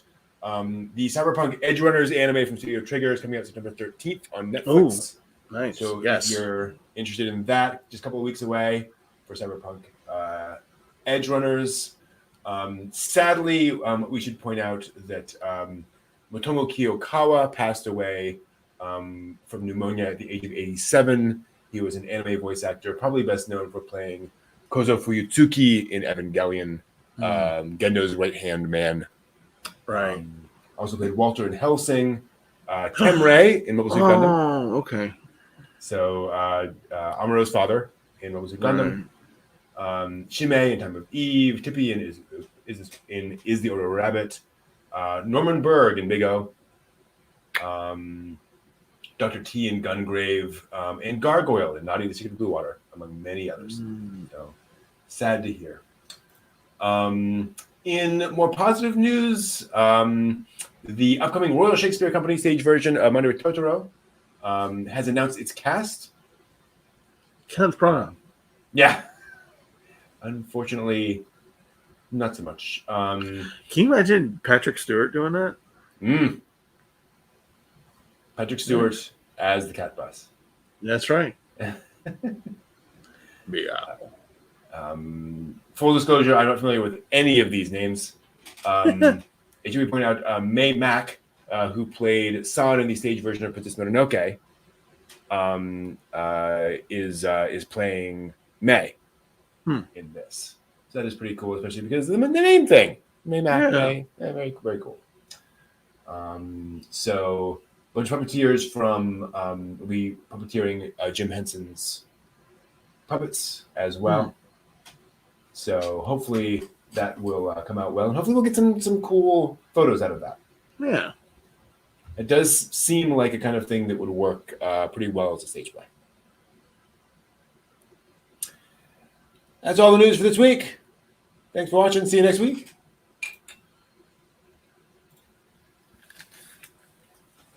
The line is back. Yep. Line is back. There's not a lot of history this week, I don't recall.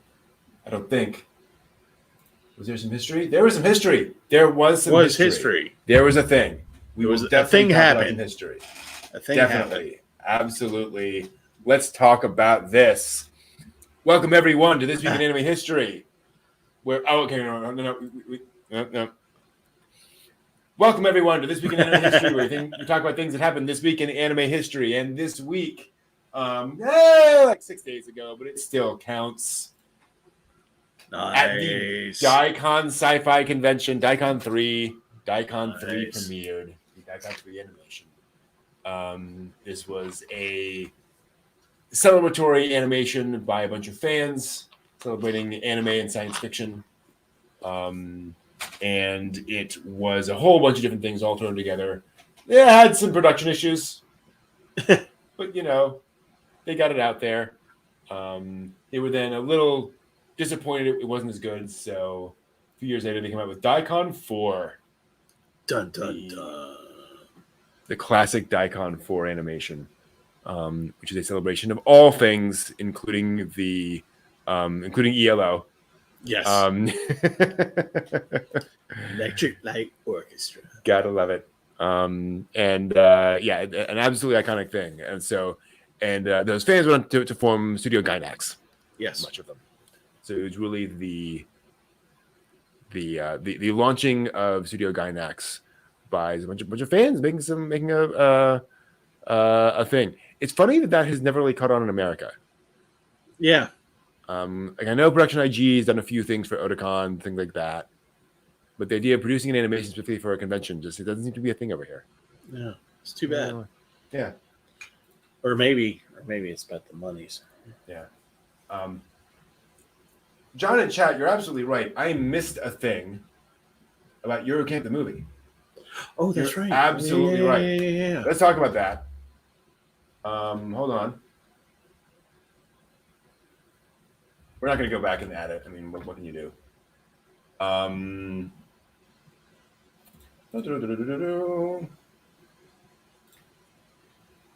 News.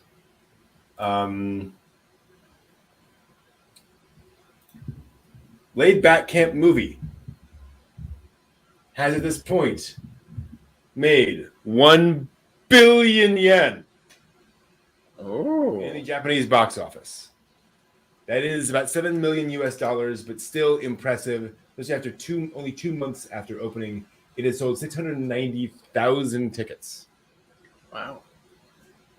It opened at number 3 on its first weekend, and made 350 million yen on its first 3 days. So, good sign for Eurocamp.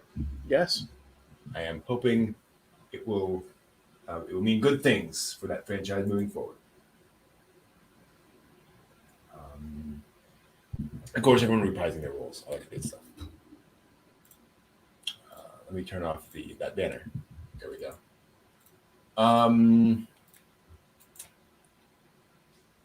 So I have a question. Oh. What did we learn on the show tonight, Brent?